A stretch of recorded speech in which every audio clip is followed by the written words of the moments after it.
Hi everyone, so this is just a quick overview of Intro to Psych, class number 8, some of the things that we talked about. This class really is a review of the major themes of the unit, so it just goes over, the major key terms and key ideas.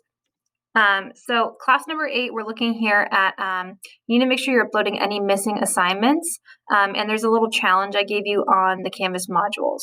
So we're looking here at some of the web reviews, and your remote assignment is to do remote assignment number 7, which is a study guide and an open note test. So there's a digital scavenger hunt that I will release kind of after classes go through it, but that's not necessary for you to do. It's just kind of something fun I use to review. But this was the main thing that we did in class. So we talked about the different key terms that we looked at in class.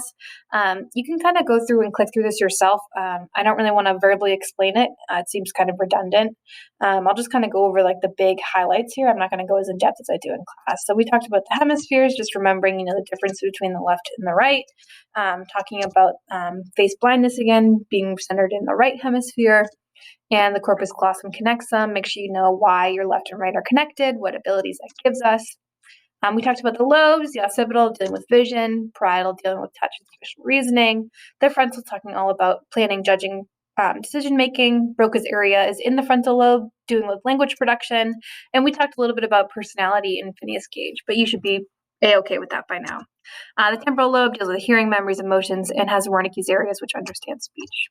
We talked about the other parts of the brainstem that contains the pons, the midbrain, the medulla oblongata, the spinal cord that connects your brain to the rest of your body, the pituitary gland and how it helps kickstart puberty, the cerebellum, which is the back of your head, balance, procedural memories, sometimes called the little brain. The thalamus takes in sensory info and sorts to other parts of the brain. The hypothalamus keeps homeostasis, hunger, sleep, thirst, all of those good things. And the hippocampus deals with memory. I remember seeing that hippo on campus deals with memory. We talked a little bit about nature versus nurture. Remember, nature is our genes, what we inherit biologically from our parents, whereas nurture is our environment. And what we're doing with this is essentially looking at, how does this determine who we are? What has more of an influence on who we are? And the way we do this is with twin studies, and we looked at the Jim twins in class. Neurons, what you need to know is that they're the basic building blocks of the brain and the nervous system, and the neurotransmitters are the things that are making the neurons talk to each other. So they're the things telling us how to think and act. So we just went over some of the major neurons that you should, neurotransmitters you should be aware of. Acetylcholine, which deals with memory and learning. Dopamine, which makes you feel really good, makes you feel dope. Serotonin deals with mood. It's associated, low levels are associated with depression. Endorphins, I messed up on my little animations here.